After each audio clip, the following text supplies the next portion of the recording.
Guys, how are you doing? So जैसा कि हमने लास्ट एपिसोड के अंदर देखा था कि वो दोनों ही वू ब्रदर्स ने डिसाइड कर लिया था कि वो दोनों किन्यू के पास जाएंगे। उस फॉर्मेशन को तोड़कर वो किन्यू से उसके उन आर्टिफैक्ट्स को हथिया लेंगे जिससे कि वो और भी ज़्यादा पावरफुल हो सकते हैं। इसी के साथ इस एपिसोड की स्टार्ट होती है और हमें देखने के लिए मिलता है कि वो दोनों ही अब मिनी माउंटेन के पास आ चुके होते हैं, जहाँ पर आने के बाद सेकेंड यंग ब्रदर कह रहा होता है कि एल्डर ब्रदर, मुझे तो ऐसा लग रहा है कि ये जो जगह है फुल ऑफ स्पिरिचुअल एनर्जी से भरी हुई है, तो इसका मतलब तो यही हो सकता है कि शायद किन्यू वापस आ चुका। सुनने के बाद उसका सेकंड ब्रदर कहने लग जाता है कि हाँ, तुम सही कह रहे हो, लेकिन किन्यू एक बहुत ज़्यादा पावरफुल पर्सन है और हमें उसे बहुत ज़्यादा केयरफुल रहने की भी ज़रूरत है।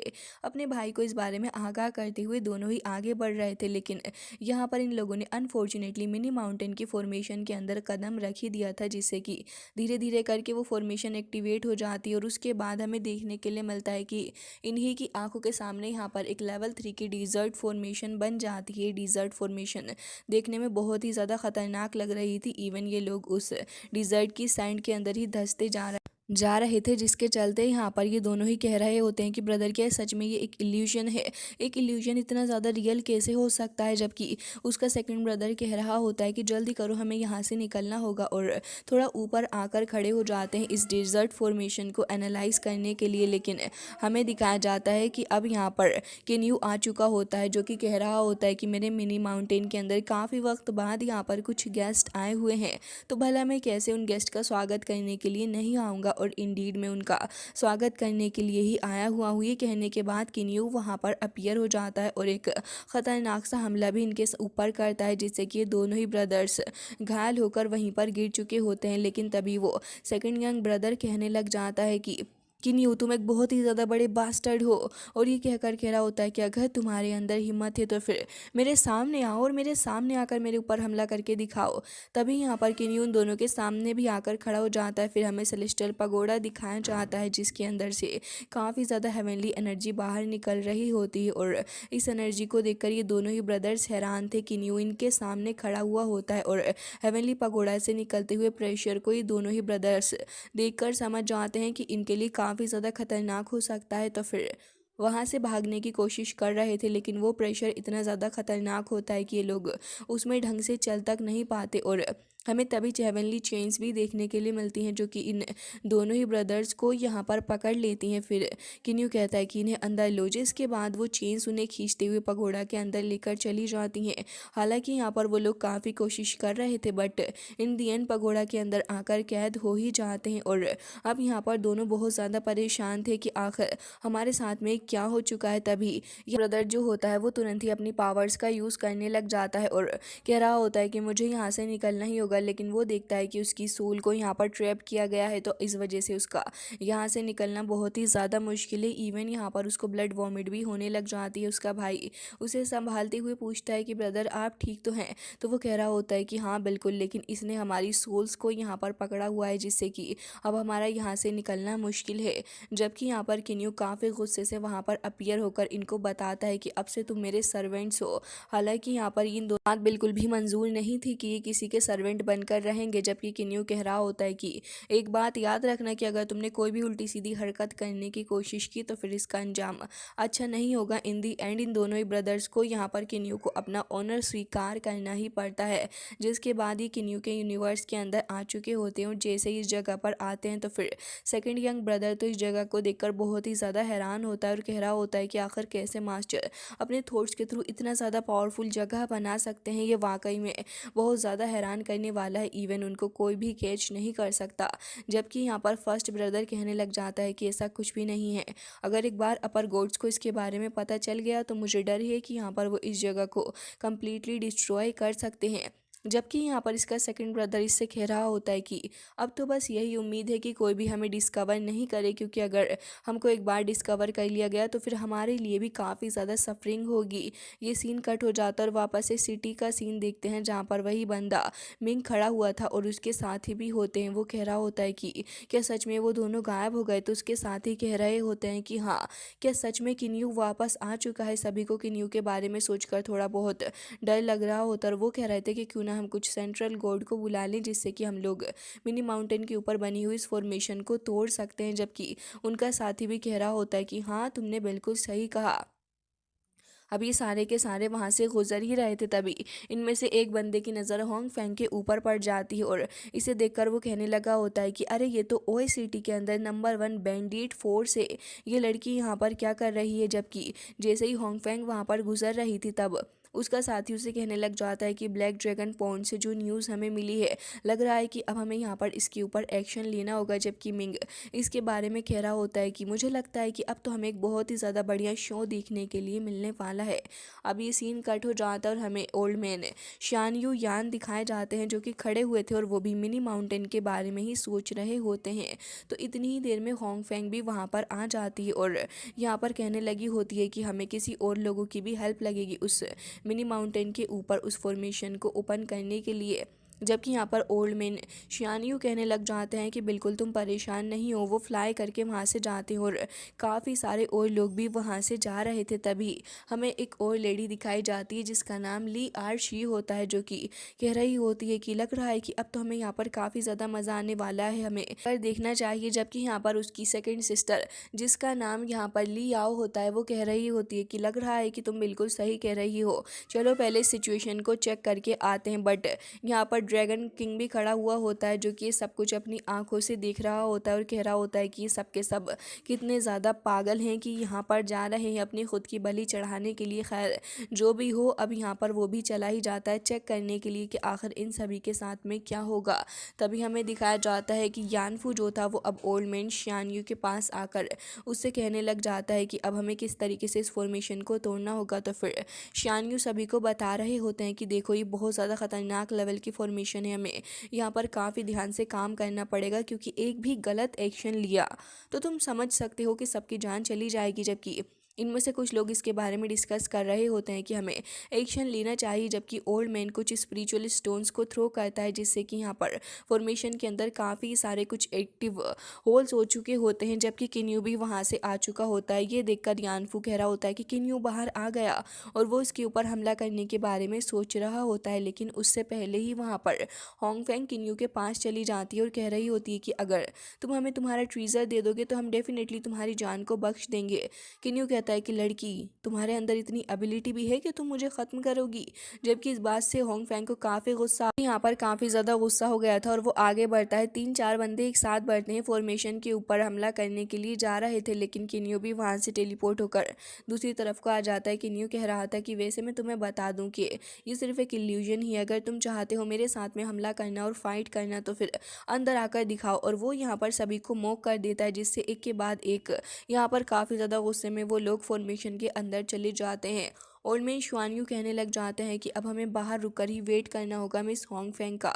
जबकि हमें अंदर की तरफ दिखाया जाता है जहाँ पर ये बंदा यानफू आ चुका होता है और इस इल्यूजन को देखने के बाद वो काफ़ी ज़्यादा गुस्सा था। साथ ही तो पलक झपकते ही वहाँ से गायब हो जाता है जिससे कि यानफू थोड़ा घबरा जाता है और कह रहा होता है कि किन्यू बाहर आओ। और ये कहकर काफ़ी ज़्यादा अपनी एनर्जी को रिलीज़ करके आसपास के स्टोन्स को तोड़ने फोड़ने लग जाता है। तो फिर किन्यू भी वहाँ पर आ जाता है। जबकि यानफू उसे कह रहा होता है कि तुम्हारे अंदर अगर हिम्मत है तो फिर तुम फाइट क्यों नहीं करते, तुम्हें किस बात का डर है। किन्यू तभी उसके सामने आता है और जैसे ही अपने स्पीयर से उसको हिट करता है तो वो दूर जाकर गिरता है। किन्यू उसको भी अपने हेवनली पकौड़ा के अंदर रख लेता है जिसके बाद उसकी नज़र पड़ती है कुछ और लोगों के ऊपर। तो फिर उन सभी की तरफ अपने हेवनली पकौड़ा को करता है जिससे कि उसका डोमिनेट प्रेशर यहाँ पर चारों ही तरफ फैलने लगा होता है। ये सारे के सारे इस प्रेशर को बर्दाश्त नहीं कर पा रहे थे और इनके माइंड में काफ़ी ज़्यादा दर्द भी इस चीज़ से हो रहा होता है। इवन 3 बंदे तो सरेंडर कर चुके होते हैं और हेवनली चेन्स उन्हें अपने साथ में खींच कर ले जाती हैं। जबकि दूसरी तरफ हमें देखने के लिए मिलता है कि ओल्ड मैन भी यहाँ पर मौजूद था और वो समझ जाता है कि अब उसका बचना मुमकिन नहीं है। वो तुरंत ही एक फॉर्मेशन अपने ऊपर लगा लेता है जिससे कि वो यहाँ पर इस फोरबिडन फ्लेम से ख़ुद को प्रोटेक्ट कर पाए। लेकिन यहाँ पर ये फोरबिडन फ्लेम जो थी वो बहुत ही ज़्यादा तेज़ी के साथ में बरस रही होती है जिसे देखने के बाद ये सारे के सारे अपनी फुल पावर लगाने के बावजूद भी इसे नहीं रोक पा रहे थे। होंग फेंग कह रही होती है कि एल्डर मैं इससे ज़्यादा इसे बर्दाश्त नहीं कर सकती और अपने साथियों को कहती है कि यहाँ से निकलो। वो तो वहाँ से निकल के जाने के बारे में सोच रही थी, लेकिन इतनी ही देर में 3-4 बंदे और भस्म हो जाते हैं, सारे ही वहां से गायब हो जाते हैं और दूसरी तरफ आकर खड़े हो चुके थे। मिस होंगफेंग सभी से कह रही होती है कि डरने की बात नहीं है, जब कोई अपर गोड आएंगे तो वो हमें यहाँ पर बचा लेंगे। जबकि किन्यू कहता है कि उफ, अभी तो तुमने कहा था कि तुम मुझे ख़त्म कर दोगी। किन्यू जैसे ही उसे ताना मारता है तो वो भी किन्यू की तरफ आकर उसके ऊपर हमला करने लगी थी और अब दोनों ही एक दूसरे के ऊपर अटैक पे अटैक कर रहे होते हैं, जहाँ पर ऑब्वियसली किन्यू बहुत ही ज़्यादा भारी पड़ता है। किन्यू अपने स्पीयर के थ्रू उसके ऊपर हमला करता है, बट वो इस हमले को रोकने की कोशिश कर रही थी। अल्टीमेटली वो उसे रोक नहीं पाती, उसका स्पीयर वहाँ पर टूट जाता ही देखकर बाकी सारे लोग भी डर चुके होते हैं, लेकिन किन्यू अपनी चेंज की यूज़ करके सभी को वहाँ से पकड़ लेता है और हमें दिखाया जाता है कि अब किन्यू वहाँ से फ्लाई करके भी चला गया था। किन्यू अब वहाँ से बाहर आकर अपनी प्रैक्टिस के अंदर लग जाता है, क्योंकि अब किन्यू देख रहा होता है कि अब उसे अगर अपनी नेक्स्ट एंजल की बैच चाहिए होगी, भी किन्यू को टाइम तो लगने ही वाला है। तो इस वजह से किन्यू सोचता है कि क्यों ना अब यहाँ पर वो इस फॉर्मेशन को एक बार फिर से प्रैक्टिस करना शुरू कर दे। किन्यू कहने लग जाता है कि अगर एक बार यहाँ पर मैं सोल रियल्म के ऊपर ब्रेक थ्रू कर पाया तो फिर मुझे लग रहा है कि मेरे लिए चीज़ें और भी ज़्यादा आसान हो जाएंगी, क्योंकि इस ब्रेक थ्रू के बाद मैं लियार को देख सकता हूँ। लेकिन अब मुझे इस एरे को प्रैक्टिस करना होगा अपनी कल्टीवेशन को इम्प्रूव करने के लिए, और शायद इसके बाद में वक्त के लिए तो मैं इसे एक्सपेक्ट कर ही सकता हूँ। जिसके बाद किन्यू अब इस अपनी न्यू फॉर्मेशन को प्रैक्टिस करने लगा होता है। जैसे ही वो इस फॉर्मेशन को देख रहा होता है तो फिर उसको ये फॉर्मेशन बाकी सारी फॉर्मेशन की तरह कुछ कुछ सिमिलर ही लग रही होती है। वो इस 8 की फॉर्मेशन को देखकर कह रहा होता है कि इसके लिए तो किसी तरीके का एरे भी रिक्वायर नहीं है, क्योंकि ये जो है एब्जॉर्व करती है हेवन एंड अर्थ की पावर को स्पेस के थ्रू। और जैसे किन्यू अपनी फिंगर को इसके साथ में टच करता है तो फिर किन्यू नोटिस करता है कि ये तो फॉर्म कर पा रही है एक माइक्रो वर्ल्ड भी, जो कि इसके अंदर कुछ 5 एलिमेंट्स भी मौजूद हैं, जैसे कि गोल्ड, वुड, वाटर, फायर, अर्थ। और साथ ही यहाँ पर ये इस चीज़ों से मिलकर और भी ज़्यादा स्ट्रॉन्ग बन पा रही है। किन्यू यहाँ पर यिन यांग, डार्कनेस एंड लाइट को भी अपने सामने देख पा रहा होता है, और उसके साथ ही थंडर पावर को भी वो अपने सामने आराम से चेक कर पा रहा होता है। किन्यू इसे स्टडी करता है फिर, और साथ ही अपनी इंटेलिजेंस का इस्तेमाल करते हुए किन्यू इसे बहुत ही ज़्यादा जल्दी स्टडी कर लेता है और कह रहा होता है कि लग रहा है कि कोई आने वाला है। जिसके बाद ये सीन कट होता है। दूसरी तरफ हमें दिखाया जाता है कि इसका नाम हमें ली ई आर शी बताया जाता है, और कहने लगी होती है कि क्या सच में यहाँ पर हमारी सिस्टर होंगफेंग निकल के बाहर आएंगी, क्या चीज़ें वैसे ही जा रही हैं जैसे हमने प्लान किया था। तभी उसकी सिस्टर ली याओ कहने लग जाती है कि तुम परेशान क्यों हो रही हो, हमारे साथ में ब्लैक ड्रैगन तो मौजूद ही है, तो फिर हमें डरने की ज़रूरत नहीं है। और साथ ही वो कह रही थी कि मिस्टर की भी हमारे साथ में मौजूद है। ब्लैक ड्रैगन भी वहाँ पर खड़ा था और कह रहा होता है कि किन्यू का स्पीयर वाकई में बहुत ही ज़्यादा पावरफुल है, और ये लोगों ने यहाँ पर किन्यू को अंडर एस्टिमेट भी कर दिया। खैर वो तो किन्यू को अंडर एस्टिमेट नहीं कर रहा था, लेकिन इतनी ही देर के अंदर यहाँ पर एक स्पेस क्रैक ओपन होता है और यहाँ पर हमें 2 बंदों की आवाज़ सुनने के लिए मिलती है, जो कि कह रहे थे कि हमारे लॉर्ड का ये ऑर्डर है कि मिनी माउंटेन एरे को यहाँ पर तोड़ना होगा। साथ ही किन्यू को यहाँ पर हमारे ऑर्डर्स को भी मानना होगा, जो कि हमारे अडल्ट ने दे दिया है। अब यहाँ पर ये सारे ही लोग भड़क जाते हैं कि आखिर ये कौन सा तीसरा बंदा आ चुका है जो कि इनको ऑर्डर लगा रहा है। इस बात से गुस्सा होते हुए सभी आगे बढ़ के आ जाते हैं और भड़कते हुए कह रहे थे कि आखिर तुम होते कौन हो हमारे ऊपर ऐसे हुक्म चलाने वाले, और हम तुम्हारी बात भला क्यों ही माने। तब हमें उन दोनों ही बंदों को दिखाया जाता है, जिनमें से एक का नाम शिनलोंग था और दूसरे का नाम शिन कॉन्ग होता है। वो दोनों जैसे ही वहाँ पर अपीयर होते हैं तो फिर इनको देख के सारे ही लोग एकदम से ही डर जाते हैं और फिर कहने लगे थे कि दोनों तो बहुत ही ज़्यादा पावरफुल पर्सन है, लेकिन अभी यहाँ पर असल पावरफुल पर्सन की एंट्री होनी बाकी थी, जिसका नाम जोंगशिया बताया जाता है। और ये एक काफ़ी ज़्यादा खतरनाक लेवल का स्पेल कास्टर है। इसे देखने के बाद तो ये सारे ही घबरा जाते और कह रहे थे कि ये यहाँ पर आया है, इवन ये इतना ज़्यादा पावरफुल है कि फ्यूचर में गॉड किंग भी बनने वाला है। तो फिर उसके अराउंड यहाँ पर इन दोनों ही लोगों को देखकर ये सभी एकदम से ही उसके सामने झुक जाते हैं और उसके ऑर्डर्स को मानने के लिए यहाँ पर रेडी थे। इवन ड्रैगन किंग भी कहने लग जाता है कि ये पागल सा आदमी यहाँ पर क्या कर रहा है, क्या किन्यू सच में इतना ज़्यादा स्ट्रांग हो चुका है, किसने इतने स्ट्रांग लोगों की अटेंशन को अपनी तरफ ग्रैब किया है। जिसके बाद वो कह रहा होता है कि अब तुम सारे के सारे ही मेरे ऑर्डर्स को करना होगा। जिसके बाद यहाँ पर सभी लोग उसकी बात को डर के मारे मान ही लेते हैं, लेकिन लेकिन दूसरी तरफ यहाँ पर किन्यू भी ये सब कुछ देख रहा था और कह रहा होता है कि ये सारे ही इनकी तरफ काफ़ी ज़्यादा ग्रेटफुल हो रहे हैं, तो फिर इसका मतलब तो यही हुआ कि ये पर्सन इससे भी ज़्यादा पावरफुल होगा, तो क्या ये हेवन गॉड से भी ज़्यादा बेटर है। जबकि यहाँ पर वो बंदा ऑर्डर दे देता है इन दोनों ही को कि जाओ जाकर मेरे लिए उस फॉर्मेशन को ओपन करो और जिस तरीके से मैंने बताया है उसी तरीके से काम करना। और फिर कह रहा होता है कि सारे ही लोग तुम मेरी बातों को समझ गए हो ना कि अपने खुद की मर्जी तुम्हें नहीं चलानी है। अगले ही पल ये सारे ही लगे हुए थे इस फॉर्मेशन को ब्रेक करने के लिए, लेकिन सभी लोग अपनी अपनी फुल पावर लगाने के बावजूद भी किन्यू की इस फॉर्मेशन को नहीं तोड़ पा रहे होते हैं, जिससे कि सभी की हालत काफ़ी ख़राब हो चुकी होती है। इवन ये दोनों ही ब्रदर्स, इनकी खुद की हालत भी काफ़ी ख़राब हो चुकी थी और अल्टीमेटली कहने लग जाते हैं कि लॉर्ड हम इस फॉर्मेशन को ब्रेक नहीं कर पा रहे हैं। तो ये सुनकर वो खुद ही आगे आ जाता है और सारे लोगों को पीछे कर जैसे ही यहाँ पर अपने उस स्केल्टन फैन का यूज़ करते हुए सिर्फ एक ही हमला करता है, उससे तो फिर हमें क्रैक्स देखने के लिए मिलते हैं कि न्यू की बनाई हुई इस फॉर्मेशन के अंदर धीरे धीरे करके क्रैक्स चारों ही तरफ को फैल चुके होते हैं। फिर ओपन हो जाती है और हमें देखने के लिए मिलता है किन्यू भी इसे देखकर कह रहा होता है कि क्या ये एक एंशियंट गॉड है। जबकि वो बंदा किन्यू को देखकर तुरंत ही अपने फोरहेड के थ्रू जैसे ही एक अटैक करता है तो वो अटैक जाकर किन्यू के फोरहेड को हिट करता है, जिससे कि किन्यू अपना सर पकड़ के वहीं पर बैठ जाता है। वो तो वहाँ पर मिटियोर टीयर था, तो फिर उसकी वजह से किन्यू बच जाता है, वहाँ से टेलीपोर्ट हो चुका था। लेकिन तभी यहाँ पर ये बंदा क्यूजोंगशिया कहने लग जाता है कि अब तो तुम यहाँ पर मेरे ट्रैप में फंस चुके हो, भले ही तुम कितने ही स्पेस क्रैक के अंदर भागने की कोशिश कर लो। अगर तुम इस क्रैक के थ्रू भी यहाँ से भागोगे तो ये याद रखना कि इसके बाद तुम डिस्ट्रॉय हो जाओगे और तुम कभी भी रिकवर नहीं कर पाओगे इस अटैक से। बट किन्यू उसकी एक भी बात नहीं सुनता है और तुरंत ही वहाँ से टेलीपोर्ट भी हो जाता है और दूसरी जगह पर आकर खड़ा हो चुका था। जबकि क्यूजोंगशिया भी वहाँ पर आ जाता है और अपने सेंसेस का इस्तेमाल करते हुए लगातार काफ़ी सारे हमले करने लग जाता है और एक काफ़ी ज़्यादा स्ट्रॉन्ग अटैक भी वो करता है। किन्यू जैसे ही इन सारे अटैक्स को देख रहा होता है वो कह रहा था कि मुझे काफ़ी ज़्यादा फैमिलियर सी फीलिंग आ रही है। फिर उसे कुछ कुछ अपने फ्लैशबैक्स भी आने लग जाते हैं, जिसके अंदर वो एक ख़ास तरीके की फॉर्मेशन को हैंडल कर रहा होता है। तो फिर किन्यू कह रहा होता है कि लग रहा है कि अब मैं उस स्मॉल वर्ल्ड को क्रिएट कर सकता हूँ। और ये कहकर किन्यू तुरंत ही यहाँ पर अपनी क्यानकुन वर्ल्ड की पावर का इस्तेमाल और उसकी अंडरस्टैंडिंग को समझते हुए जैसे ही अपनी पावर का यूज़ करता है तो फिर वो यहाँ पर फॉर्म कर लेता है क्यानकुन सिटी को। और हमें दिखाया जाता है कि चारों ही तरफ वो इसे फॉर्म करने में कामयाब हो गया था। इसे देखने के बाद तो अब ये बंदा क्यों बहुत ही ज़्यादा डर जाता है कि आखिर किन्यू ने इसे कैसे फॉर्म कर लिया। और बाकी सारे लोग भी इसको देखकर डर रहे होते हैं कि आखिर ये क्या हो चुका है। इवन वो सभी बहुत ज़्यादा ख़तरनाक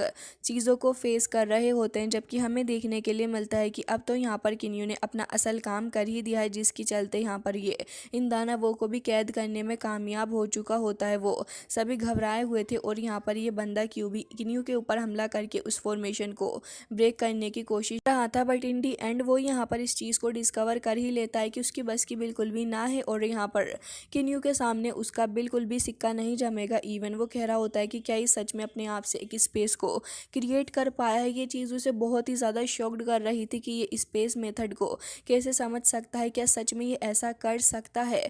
जिसके बाद हमें देखने के लिए मिलता है कि हाँ, वाकई में किन्यू ऐसा कर पाया था। जबकि किन्यू अब बाहर आकर उस स्क्रोल को देखने लग जाता है और कह रहा होता है कि हमेशा हर एक रास्ते के लिए एक रोड होता है। और अब किन्यू उस फॉर्मेशन को देखते हुए कह रहा होता है कि एंड ये अल्टीमेट वे है कल्टीवेशन का, जो कि लॉ ऑफ स्पेस है। एंड हमें दिखाया जाता है कि किन्यू यहाँ पर ट्रू डाउ पावर का इस्तेमाल करते हुए अब इस लॉ ऑफ स्पेस को अरेंज करने की कोशिश कर रहा था, वो भी सही तरीके से, जिससे कि उसकी अंडरस्टैंडिंग इसके लिए और भी अच्छे से डेवलप्ड हो पाए। किन्यू कहता है कि ये 8 लेवल की फॉर्मेशन जो है वाकई में काफ़ी ज़्यादा फैमिलियर मुझे नज़र आ रही है। मैं इससे एक स्टेप और आगे जाना चाहूँगा, जिससे कि मैं यहाँ पर लॉ ऑफ वर्ल्ड को भी आराम से समझ सकूँगा, जिसके अंदर हम रहते हैं। किन्यू यहाँ पर 9th लेवल की एरे को भी धीरे धीरे करके अंडरस्टैंड कर रहा होता है। हालांकि क्यानकुन एरे वो सिर्फ स्पेक्टिकल लो एंड क्यानकुन वर्ल्ड को ही कंटेन नहीं करता, बल्कि इससे भी ज़्यादा है। और साथ ही spectacle law and inheritance divine world को भी ये अपने साथ में कंबाइन करके रखता है, जिससे कि यहाँ पर जब तक डिवाइन वर्ल्ड है इन वर्ल्ड के लोग के साथ में अफेक्ट नहीं होगा। किन्यू इसी चीज़ को देख रहा था और कह रहा होता है कि अंकल लान और साथ ही लियार के लिए अब यहाँ से स्पेस के थ्रू ट्रेवल करना इतना ज़्यादा मुश्किल नहीं होगा एज लॉन्ग एज वो इन सारी चीज़ों को समझ जाते हैं। फिर किन्यू कहने लगा होता है कि अब मुझे अपने डिवाइन एवेन्यू के लिए यहाँ आगे बढ़ना होगा और किन्यू अपने नेक्स्ट टारगेट यानी कि अपनी इस फॉर्मेशन को और भी ज़्यादा अच्छा करने के लिए यूनिवर्स के बॉन्ड को समझने लग जाता है, जिससे कि वो यहाँ पर 10th रियल्म और साथ ही realm of the heaven and earth को और भी ज़्यादा अच्छे से अंडरस्टैंड कर पाएगा। और फिर किन्यू को देखते हैं जो कि कह रहा होता है कि वैसे मुझे रियल एवोल्यूशन के बारे में पता है जो कि स्टार चेंज से रिलेटेड है, बट किन्यू कहता है कि अब मुझे लग रहा है कि मैं अब अकेला नहीं हूँ। जैसे ही किन्यू डायलॉग बोलता है और अब वो यहाँ पर इस लेवल की फॉर्मेशन के साथ में इसको कंडक्ट करता है तो हमें देखने के लिए मिलता है कि बहुत ही ज़्यादा खतरनाक फोर्स यहाँ पर ऊपर की तरफ को उठ रही होती है किन्यू की बॉडी के थ्रू होते हुए। किन्यू कहता है कि मैं अकेला नहीं हूँ। किन्यू के अंकल्स भी इस चीज़ को देख रहे होते हैं और ये देखकर कह रहे थे कि ये साउंड तो मैंने काफ़ी पहले फील किया था जब स्टार लॉर्ड बॉर्न हुआ था, बट तभी यहाँ पर अंकल लान कहने लग जाते हैं कि लेकिन नहीं, अभी ये वो वक्त नहीं है। मुझे लग रहा है कि ब्रदर तुम इसके बारे में कुछ ज़्यादा ही सोच रहे हो, शायद ये ऐसे ही होगा। जबकि वो कहता है कि अच्छा ठीक है।